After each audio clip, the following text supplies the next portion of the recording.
Good morning. Hello, everybody. You are listening to and watching, I suppose, the New Standard podcast. I am the host of today's show, Flying Solo. My name is Neal Coulong. I am usually joined by the superstar, Lance Williams. Lance is unfortunately once again out on assignment in his efforts to rid the world of any and all Cincinnati Bengals fans. But I'm here with you today. We're going to talk for the next 45 minutes, hour, something like that, about all things surrounding your Pittsburgh Steelers as we are just a few weeks out of the draft. We are sitting on the precipice of the second wave of free agency in an offseason in which the Steelers have made multiple moves for the betterment of the team, I think, overall. Perhaps not superstars like Lance, but quality players, quality additions, and a draft that has more top-end capital than they've had, I believe, in my viewing lifetime. Again, you are listening to and watching the New Standard podcast. I am Neal Coulong. I am your solo host today. We are going to be joined by our phenomenal guest and a work colleague of mine for many years, Luke Easterling of Athlon Sports. He's going to join us here at about the midway point of the hour to discuss his latest mock draft and how that pertains to the Steelers. The first 32 picks, he added in the last one, perhaps because I employ him. I'm not sure. But we do get to see from Luke those two Steelers picks. He's going to come on here in a few minutes.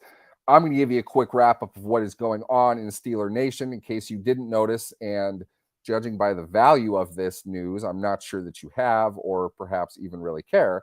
But the Steelers have released veteran outside linebacker Jameer Jones. I believe that is the fourth or fifth time he's been released.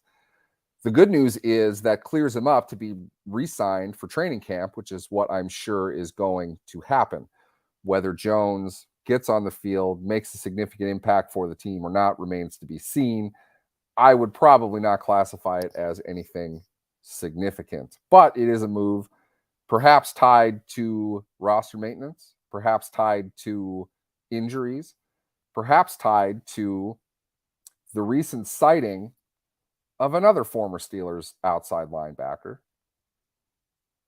You know him as Bud Dupree, Alvin Bud Dupree, the team's first-round draft pick out of the University of Kentucky back in 2015, signed away with the Tennessee Titans for a significant contract that didn't really work out well for both sides. Veteran depth probably can be had for cheap. Doesn't seem the two sides are looking to make a deal right now, but Dupree was in Pittsburgh fairly recently, before the holiday, I believe. Perhaps to talk shop, perhaps to get caught up on things. My guess, and I don't have anything to base this on, but my guess would be it was some type of how you doing, where things are, and getting a look at some injury that Dupree had quite a bit of last season.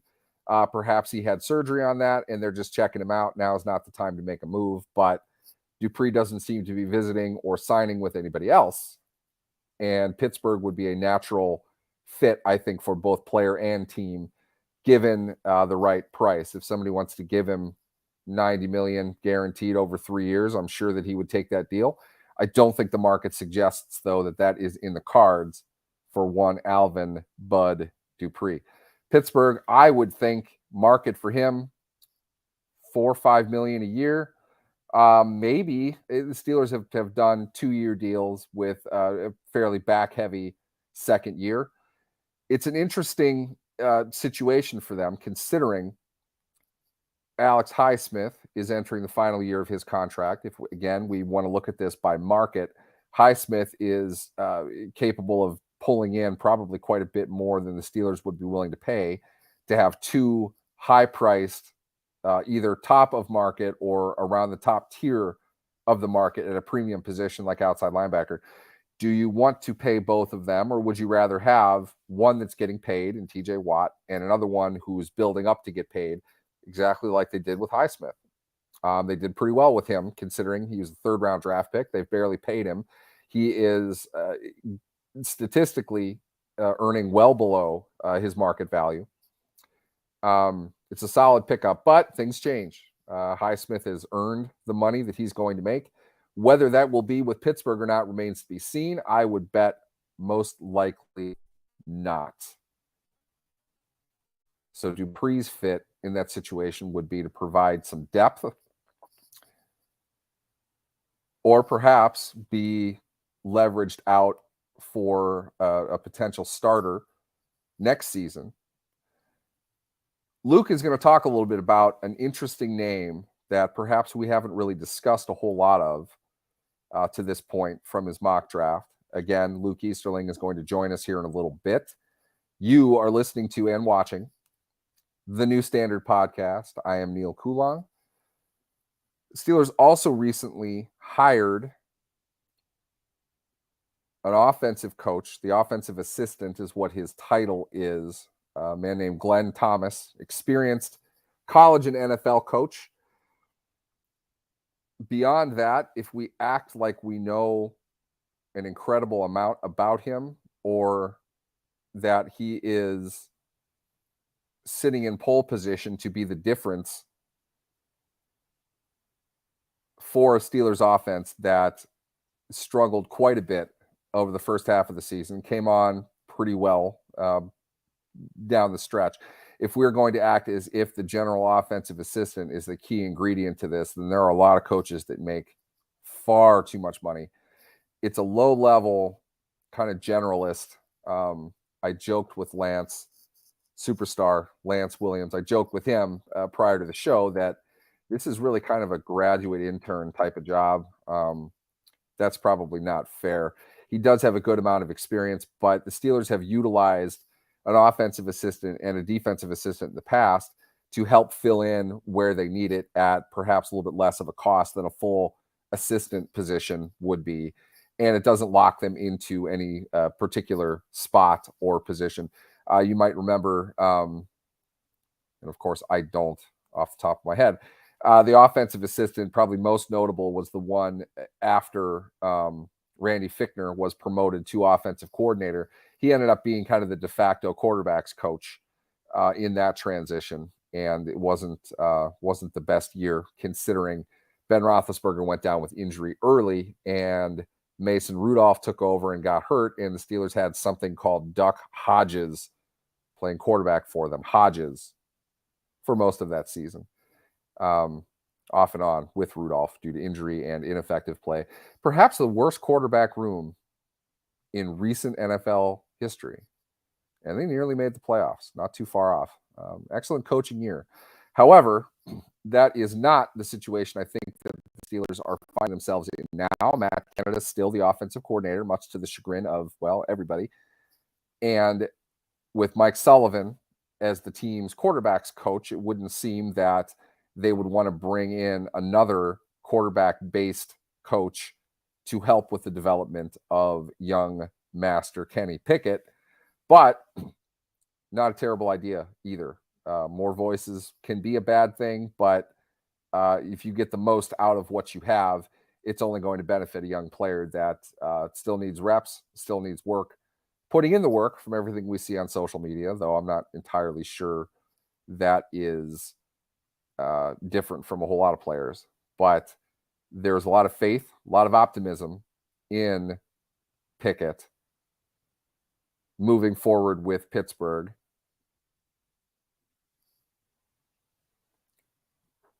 Again, we are going to talk with Luke Easterling about the draft here coming up in a little bit. I was just checking to make sure I have not missed a note from him, so I don't see him in the queue.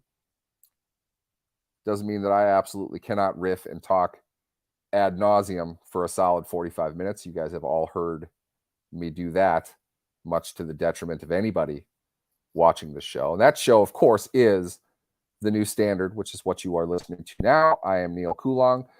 I am the managing editor of Breaking News for Sports Illustrated, as well as the general manager overseeing Athlon Sports, which is where we find Luke. I worked with Luke at USA Today when he was running Draft Wire on the highly successful NFL Wire network.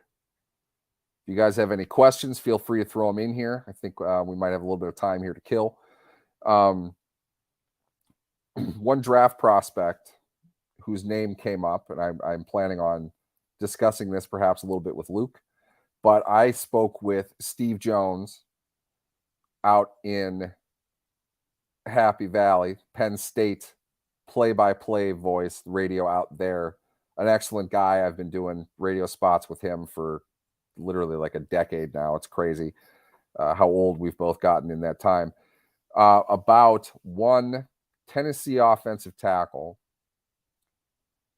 who I think is a name most people should probably familiarize themselves with. I personally think he's not nearly being rated high enough for the type of player that we've seen him to be. This is Darnell Wright, if I did not mention his name. Tennessee offensive tackle Darnell Wright. Luke has him later first round. He has visited with the Steelers. He seems to fit a need. You could see him tackle or guard. Nasty disposition. He's a mean dude. An excellent technical tackle, though perhaps not the prototypically sized tackle. I'm curious, honestly, in today's NFL, how much that really matters. I think when you have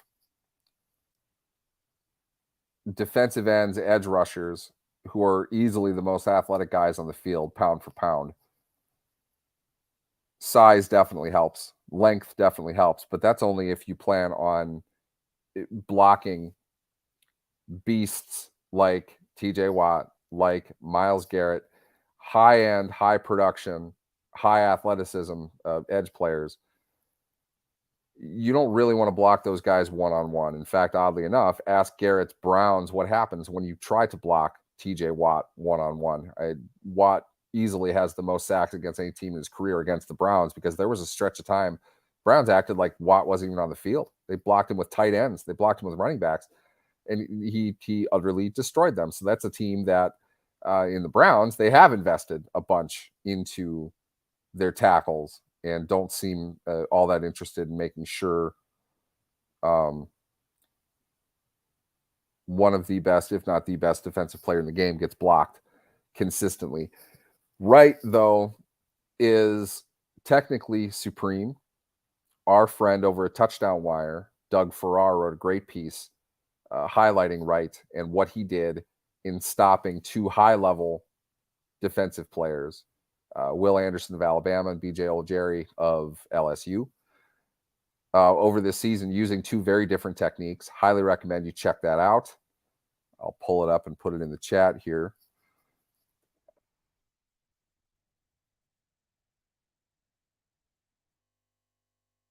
Darnell Wright, a player that I'm not seeing a whole lot of people suggest he's worth 17 overall. I don't know how comfortable I feel with that. I think if you look at the Steelers, a team that probably has two, if not three positions circled for biggest need and multiple prospects who would probably fit at 17 overall. Wright seems to me to be one who does fit at a position of need, who's likely to be available at 17 for what we're seeing. To me, that makes him a pretty solid candidate.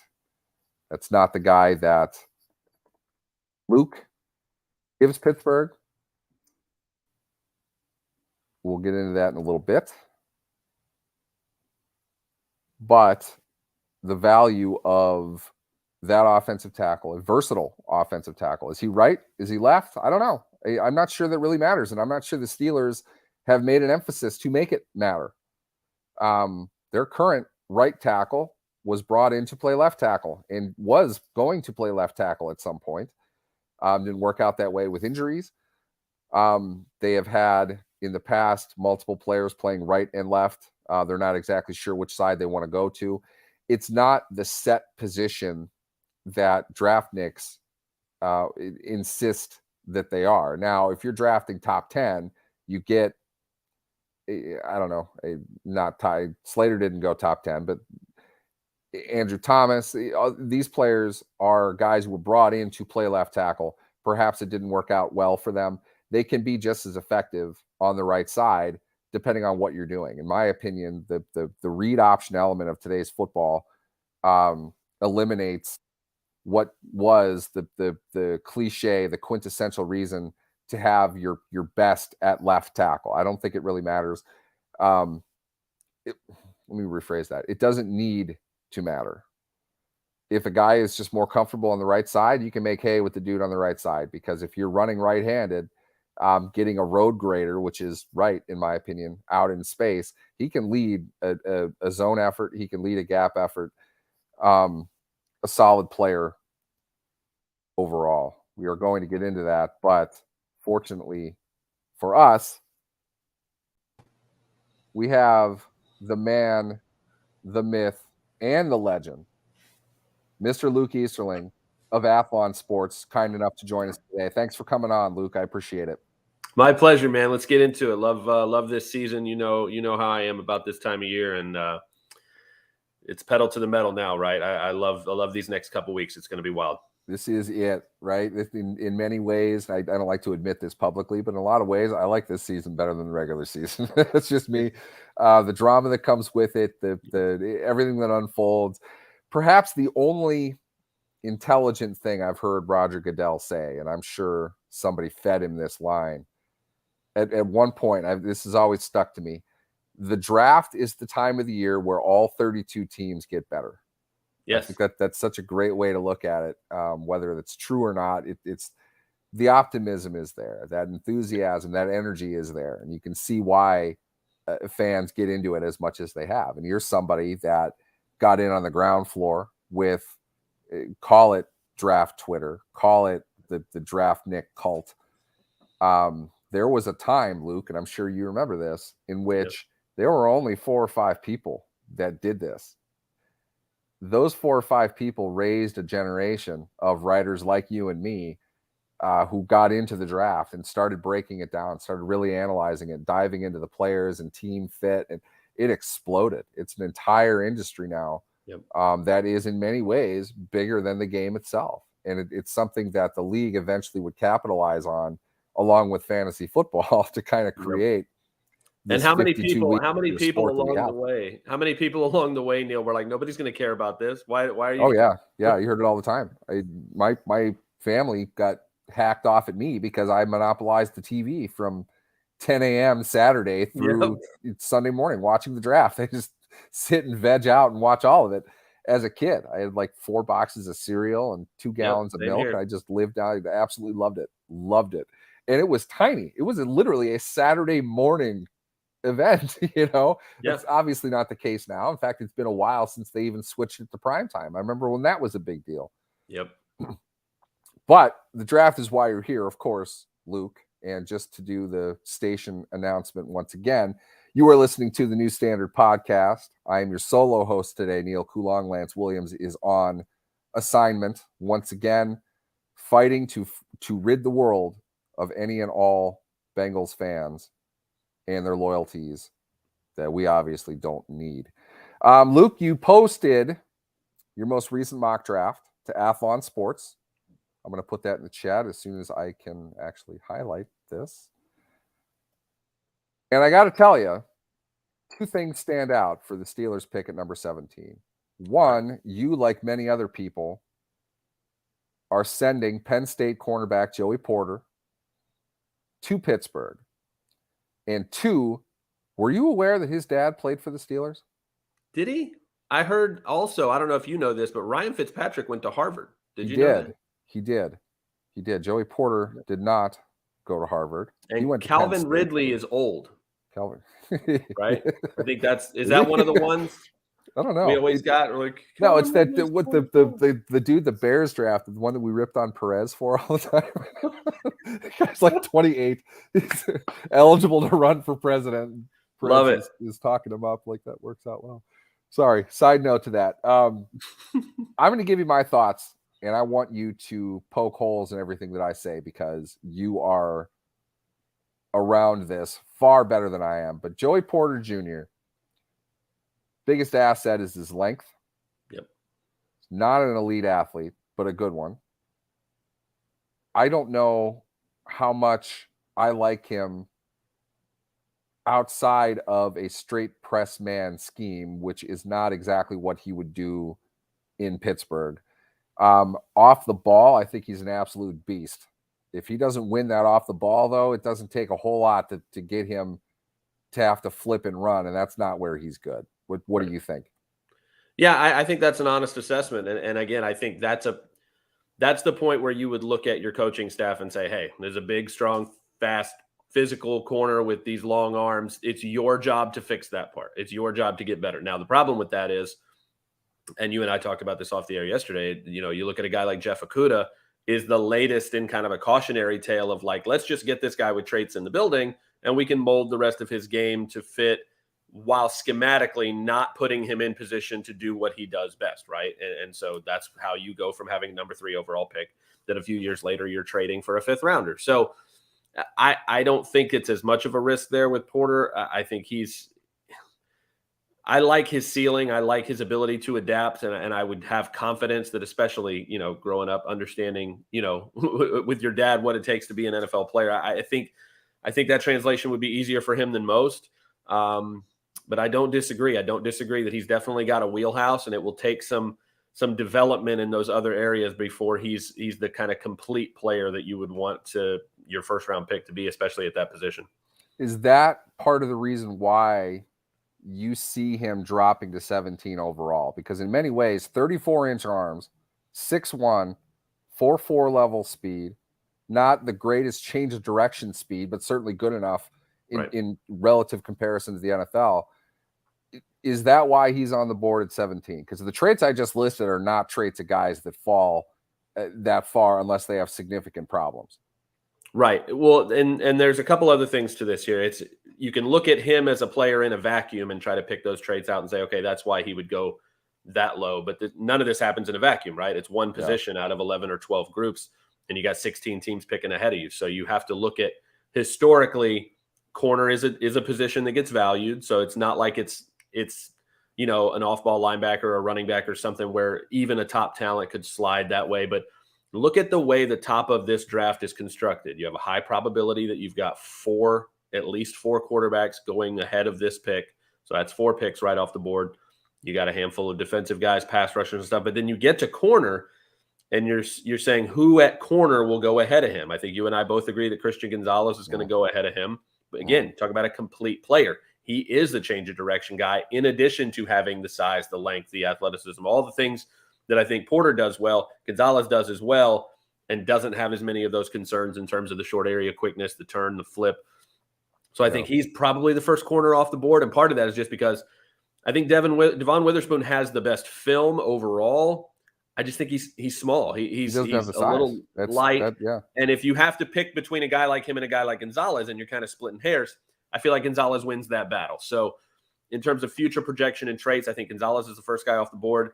But it won't surprise me if that number 2 spot is still Witherspoon, because then you get into, where are we talking about here? It's 8 at Atlanta maybe.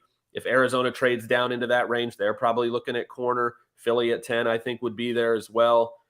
After that, you're talking about New England maybe at 14. 16, I think, for Washington is a place where if Porter is still on the board, I think he makes a ton of sense there. And why in most mocks that I do, it's hard for me to leave Porter on the board if he's there. If at 16, because I think Washington needs him as well. So it's a holistic thing. It's about a lot of different factors that say these 2 corners are probably going first. You look at the quarterbacks, you look at the top talent, Jalen Carter, Will Anderson, Tyree Wilson, all the guys that we are pretty certain are going to be top 10, top 15 at worst guys. Then it becomes a little harder to find a spot for a guy like Porter. And I think that's what happens in a lot of these mocks. Yeah, I would agree with that. I think it's always a matter of filling in gaps of who's going to go where. But what I always get caught in, and it's more vacuum-based logic that, like you said correctly, that it doesn't work this way. But I can't ever get past this. For me, if Porter is available at 17, why didn't he go at 13?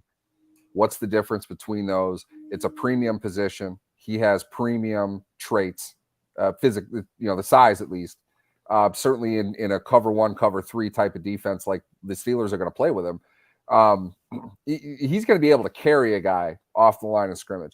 If that guy breaks inside, if you're playing cover 1, cover 3, you're able to provide help to pick him up where Porter would be weakest. So I do see a schematic fit with the Steelers, but you could say that about anybody. If you're going to invest a high draft pick, high as in top half of round 1 in a cornerback, you have something of a scheme that he can fit. Now I say that only because we're safe now. We don't have Matt Patricia running a team anymore and doing incredibly stupid things like he did with Okudah. And good luck to him. I hope that he gets a better opportunity that he got in Detroit.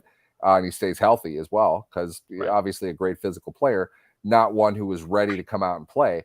I think Porter isn't the athlete that Okudah was and is, but it's a lot of the same thing.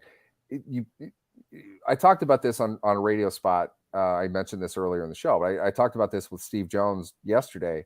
Schematic fit for cornerback just seems to be something they don't care about. And I don't really understand that. You couldn't have looked at Okudah and said, oh, he can absolutely play this style.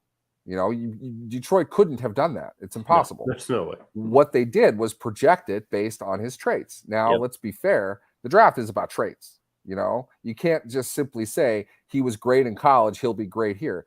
Right. Totally different game. A lot of things change. My worry is if Porter doesn't get the right schematic fit, if he's not asked to do the right things and he isn't developed, he's going to struggle. Now, somebody's already brought up Artie Burns, and they're going to continue to do that. Right. It's not the same thing at all. 17 is not 25. Okay. Totally different draft pick. And I'm going to use that, Luke, to segue into the second part here, because I got a couple notes that I think you'll enjoy with this. This is a name I had not heard of really before you send him to Pittsburgh at 32 overall. And he shares a similarity to at a very high level to one player that we all know and love. Georgia Tech's Keon White.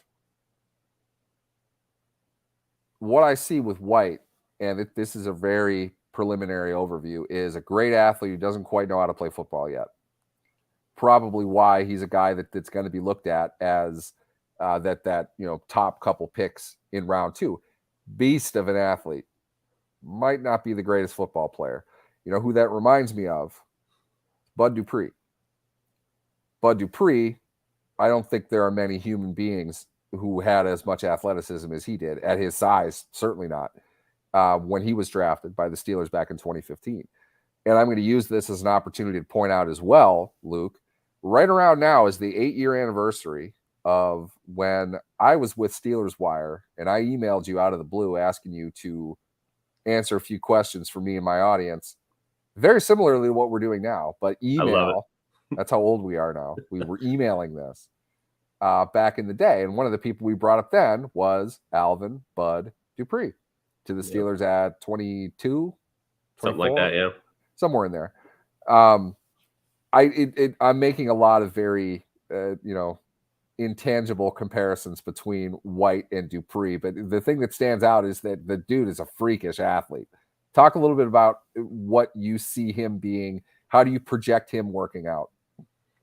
Bud Dupree was always one of my favorite film guys to watch because he was a perfect case study in why you can't put everything on what he did in college in terms of scheme, right? Bud Dupree was at like an interior 5 tech at best. He played all every the position. time. He never got to play on the edge. It was like when they had Ed Oliver at nose most of the time at Houston. And it's just like, please put this player somewhere where he's actually going to like play at the next level or have any kind of impact. So Bud Dupree's film was always infuriating to watch. But yeah, Keon White is a fun one, man. He's again, there aren't many guys who are 6'5", 280 plus who can do the things athletically that he can do. And again, he does have the length, he does have versatility.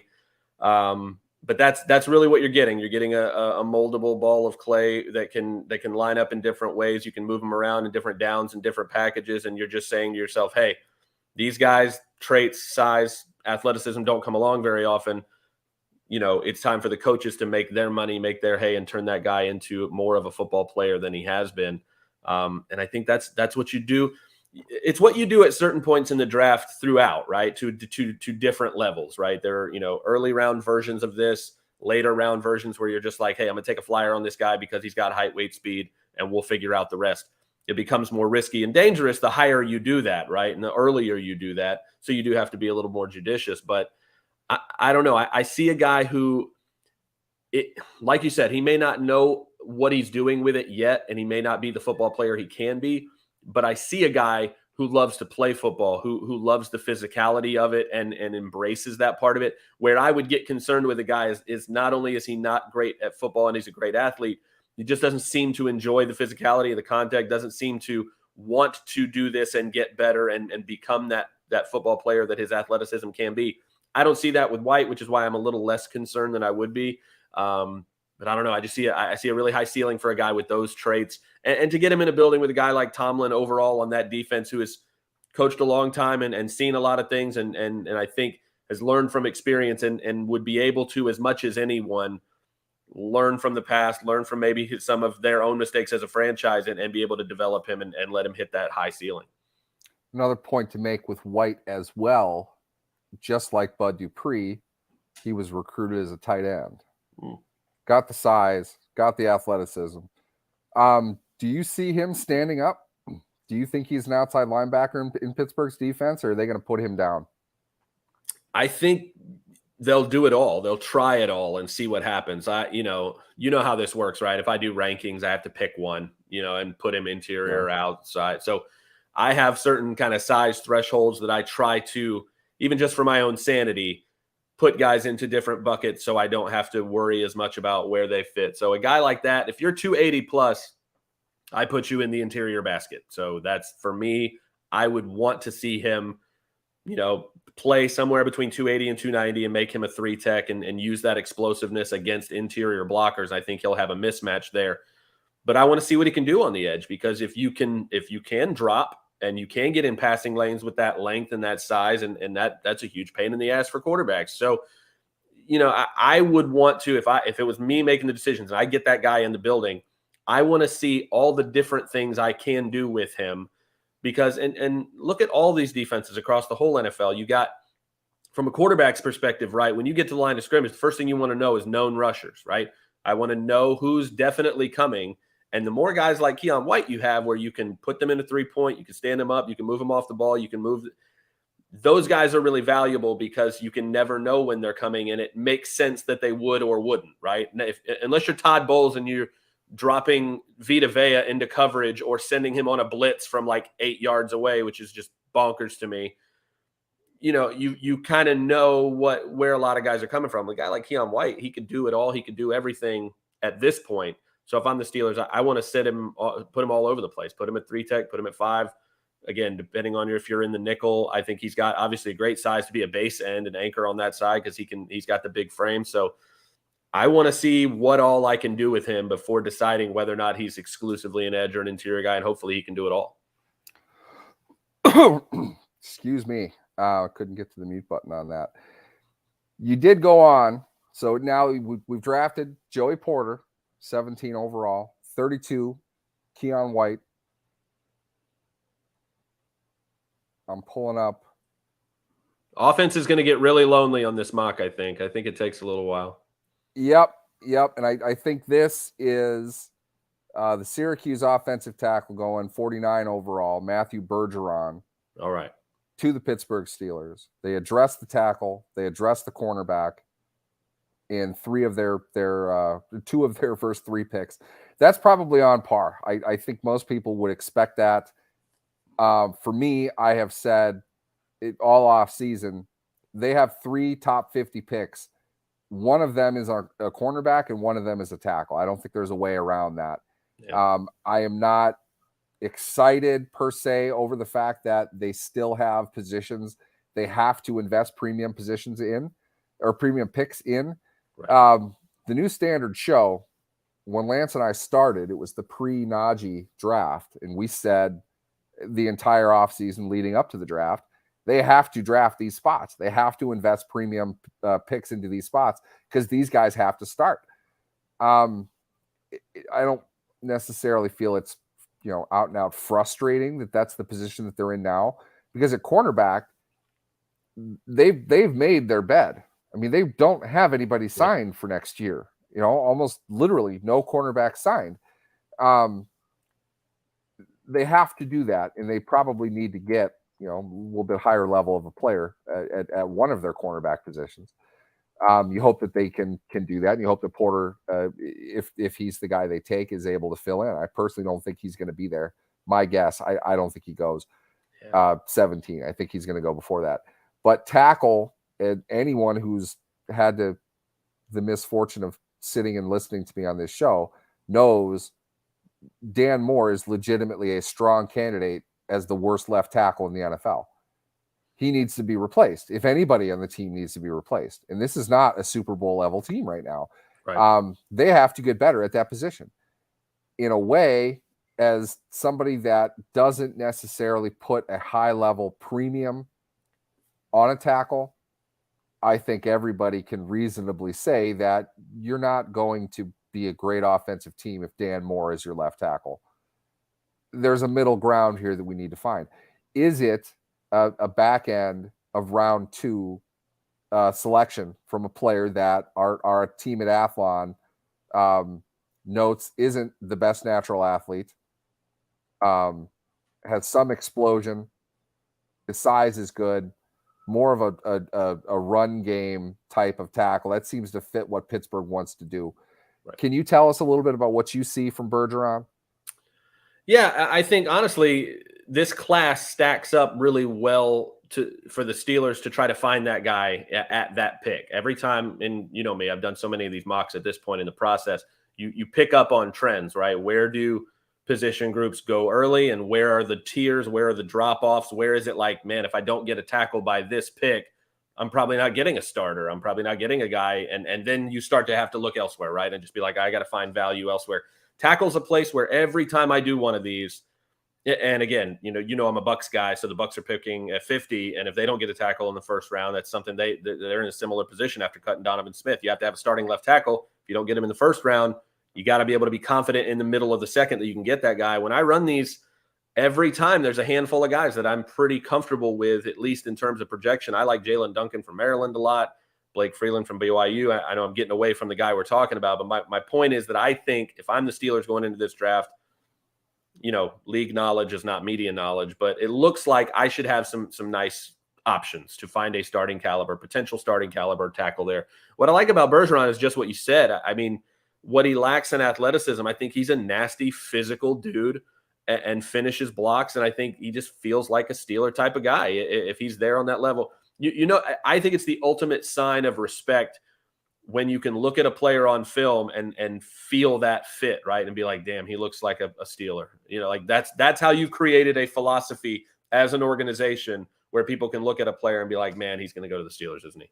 What you're really saying is he looks like a pro, and this is the way they play at this specific team. So yeah, it's definitely a compliment.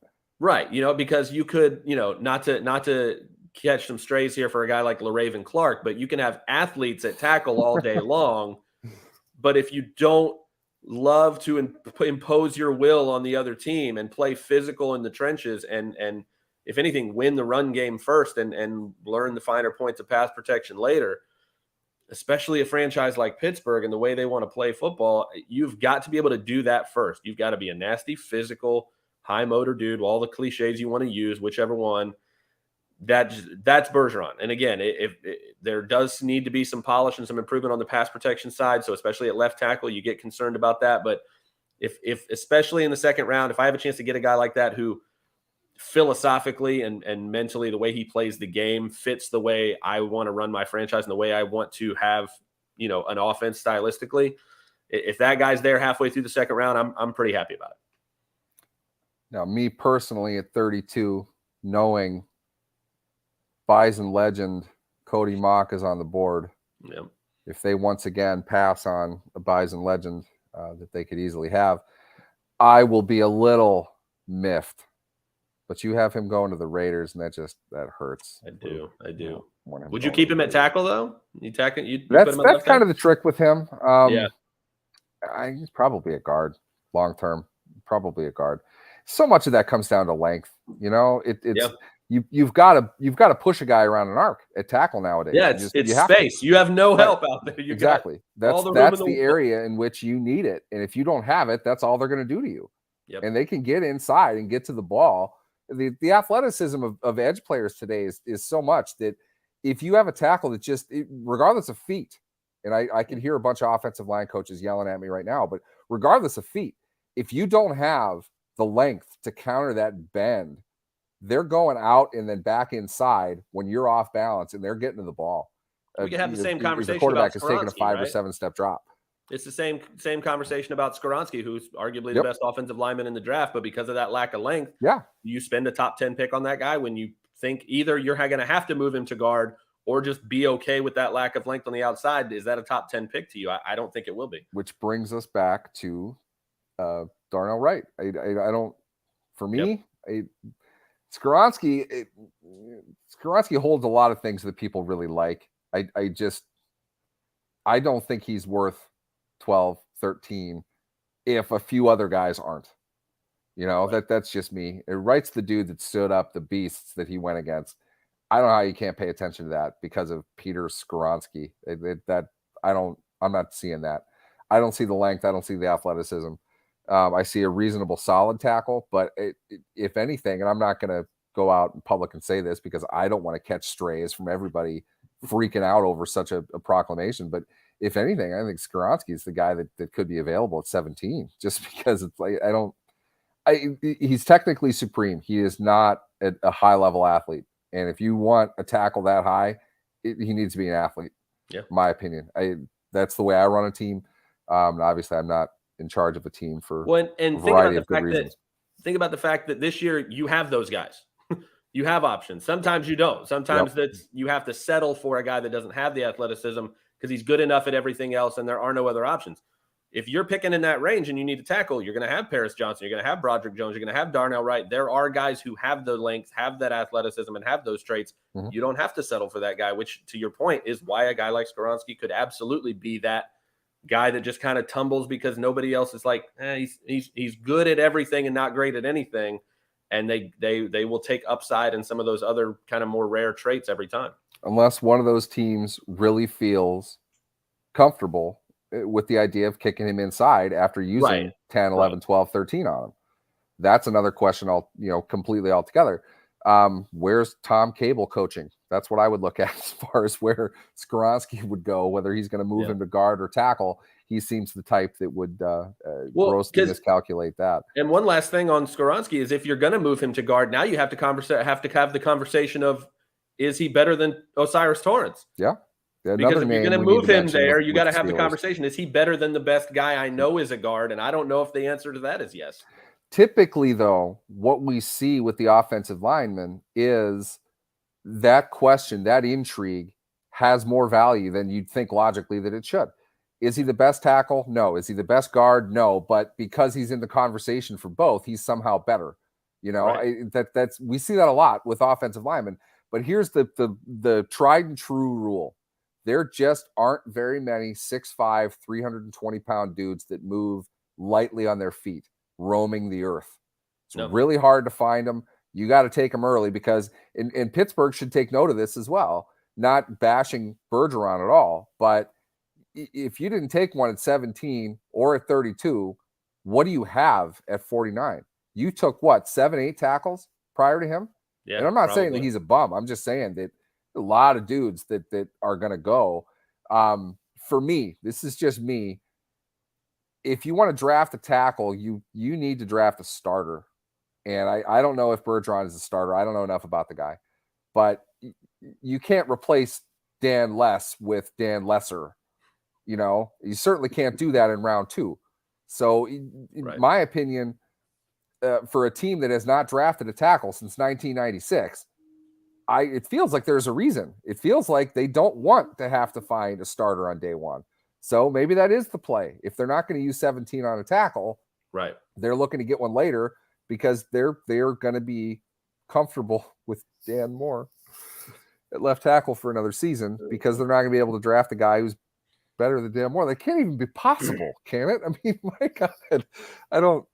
Well, you and I have had this conversation about quarterbacks, right? Is if a guy's not worth going in the first round, you probably shouldn't take him at like. Yep. Do you take if you could take him in the second, you should have taken him, and somebody should have taken him in the first. And so if somebody didn't, why would you take him now in the second? And if he really isn't worth a first round pick, why are you drafting him at all? That vacuum present logic doesn't work. I know, but you have to ask that question. Is he worth that spot, or is he a guy at a position that you really need to fill? That has to be a forefront question in their philosophy, which again, going to depend on who's there. But that's what makes me it's the same thing, just amped up a little bit when it comes to Joey Porter, because to me, 17 is kind of the no man's land, you know? It is. He should, if he's worth 17, a team is going to take him ahead of 17, because if there aren't warning flags at this point that the Steelers might be connected to Joey Porter Jr., I don't know what to tell you. Everyone's going to think that. If we can naturally place any player with any team in this draft, it's Joey Porter Jr. to the Steelers. 17, though, if he's that good, he should go higher than that. I agree with you when it comes to Witherspoon, a phenomenal player, doesn't have the physical gifts that Gonzalez does. And for me, Gonzalez would be the guy that I would take over Witherspoon. Neither of them are getting past 10, I don't think. They shouldn't anyway. No. If anything, if I were the Steelers, I'm looking at the whole board. If you aren't confident that a tackle is going to be there and you really want a corner, I'm talking to Atlanta. I'm trading up and I'm taking Gonzalez. That's me. That kid he's something else. He is going to be a phenomenal player. And this is the problem with this is why when you go into free agency, the mission is to fill all of your needs as best as possible so that you go into the draft as free as possible to take talent wherever you can, as few needs as possible. Because what happens is if you're in the Steelers position, you don't have enough picks for your needs. You don't have enough picks for all those starters that you need. And I deal with this with Bucs fans all the time. If I do a 7-round Bucs mock draft, somebody's coming away unhappy. Somebody is going to say, why didn't you take this position? They don't have enough picks. You can't we call this Kendrick Green syndrome in Pittsburgh. You can't. You got Najee, you got Freiermuth, you had to take Green because you needed a center. He's the guy they took, and he was incidentally the worst center in the game when he played. But that's how it works, right? You want to be able to take a pass rusher, a corner, a tackle, and an interior guy at 17. You'd love to get all of those, but you can't. Yes. You can only have one. And so that's the problem when you go into the draft still needing this many starters. There's just not enough picks to go around. Even for a team that has an extra first-round pick basically at 32, it's still not enough. They're going to get 3 good players. They're probably not going to address everything. Now, from an organizational psychology perspective, decision management, the thought has to be you can't get all of them. So obviously there's no point in trying. Right. You narrow your scope. Okay. You kick it down to another bucket. What are the positions you absolutely need filled? And who are the best players available among that? That's where your discussion comes in. I thought this was hilarious. The last question I'm going to ask you before we get out of here, Luke, just because it came up earlier. Mel Kiper has Zay Flowers to the Steelers at 17. That could be one of the least sensible picks I've seen in a mock draft.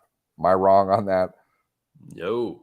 And I love Mel. Again, you talked about it earlier. I'm not sitting here if Mel Kiper doesn't exist. He'll always have my respect. But that's a confusing one for a lot of reasons. Again, you talk about organizational philosophy and history and value picks, positions, body types, and skill sets and stuff like that. I love Zay Flowers as a player. You telling me that Zay Flowers is a top 20 Pittsburgh Steeler? I don't see that at all. I think Zay Flowers very well could be a Pittsburgh Steeler in many ways. But the reality is what you know of him now is really a slot guy. But I had this conversation offline with some other people. Offline, online, motion, all of these things are creating more scheme flexibility within an offense. And the receiver is in many ways the key part to that. Can you move this guy around and get him open? In other words, it's his size almost becomes an advantage if you want to look at it from the perspective that teams putting guys in motion tend to be more successful. That's a common thought nowadays. He has to go in motion because if you put, Joey Porter Jr. across the line from him, Porter's going to eat him. He's literally twice the size. Breaking that jam, if that's how you play, breaking that jam is key to him. But look, we saw a 5'9", 180-pound guy dominate inside and out, and all Todd Haley ever did with Antonio Brown was put him in motion. It's not rocket surgery. If you want to set a guy up, you can do that. Is he good enough for that, though? Because my thing is, I don't think 17. I do think Kuiper hits on an interesting point in that I can see a schematic advantage for what the Steelers ought to do. They want to emphasize jet action. They want to do those things. This is the type of guy that you get this little dude in space. He's a little son of a bitch. That's not an easy guy to stop. No. So I could see that, but 17, no, that guy doesn't go 17. He just doesn't. Well, 32 though. Yeah. Interesting. Yeah, it's an interesting conversation because you have would I rather I do this all the time, and again, this is another vacuum thing, right? It's would I rather have Zay Flowers at 17 or would I rather have Tank Dell in the 3rd? And that doesn't always work that way.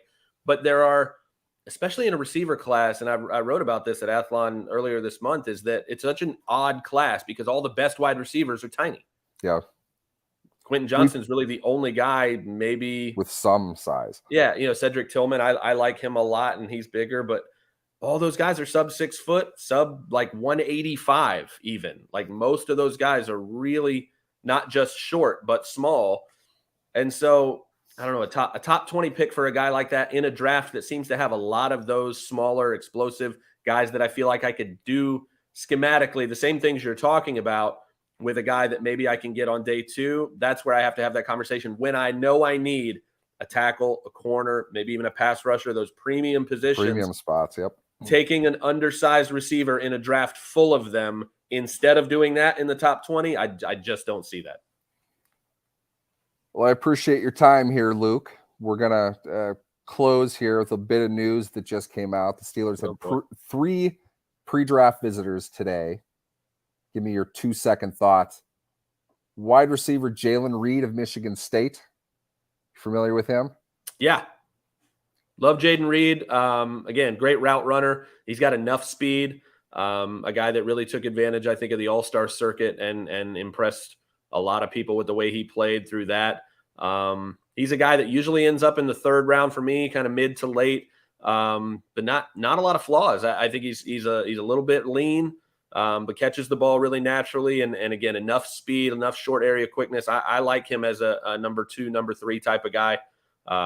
Really just a well-rounded receiver, not a lot of flaws there.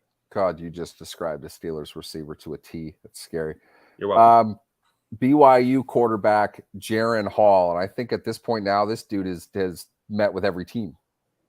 I think the Steelers were the last on his list. I alluded to this earlier with the quarterback conversation, right? There are 5 quarterbacks who can and probably should and will go in the 1st round, right? We know all their names. Hendon Hooker is the 5th guy that I think you and I both think might not get out of the top 20, and with good reason. After that, I might not take one at all.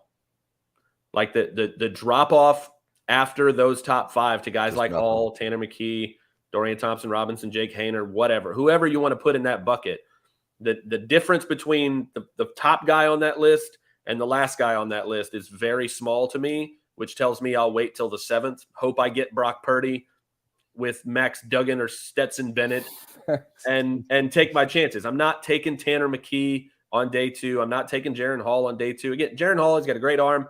I like some of his film at BYU. Did not like the Senior Bowl. Seemed to struggle a bit. And again, he's got a great arm. He's got some athleticism. He's made some nice throws.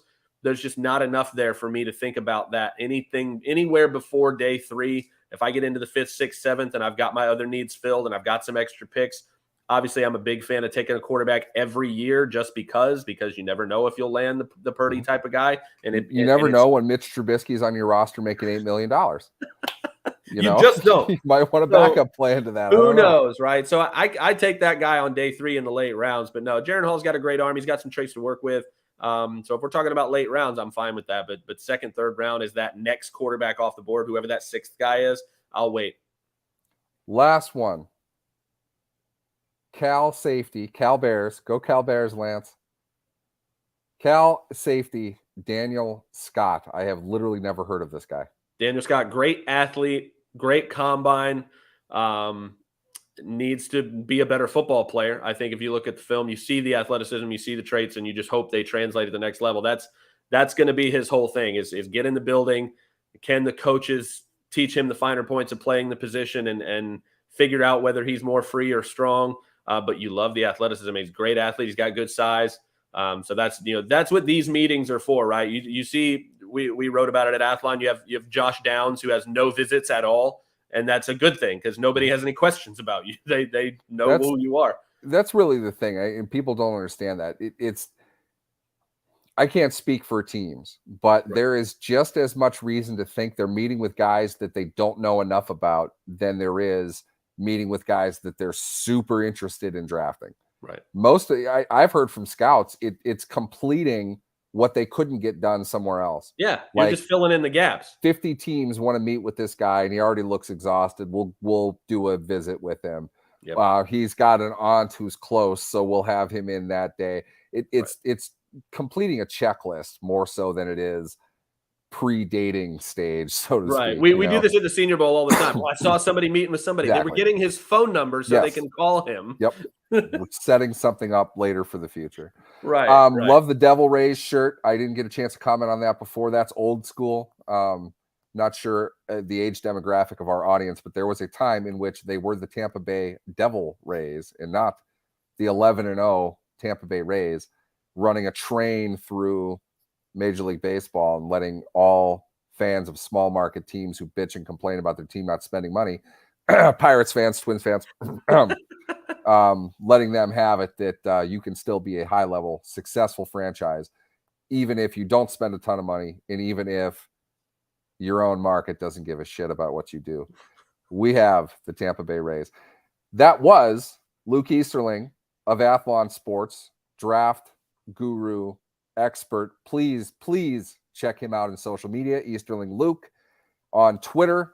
Check him out on athlonsports.com, along with all the work that great team does. Very proud to be a part of that. You have been listening to and watching the New Standard Podcast. I'm Neal Coulong. Thank you all for joining. The plan currently is, Lance, to be back next week, but we've got some other special draft segments in the works. Check us out on social media. Be around to see what we have in store when we get that all finalized. As it is, thanks for watching, and we'll see you next time.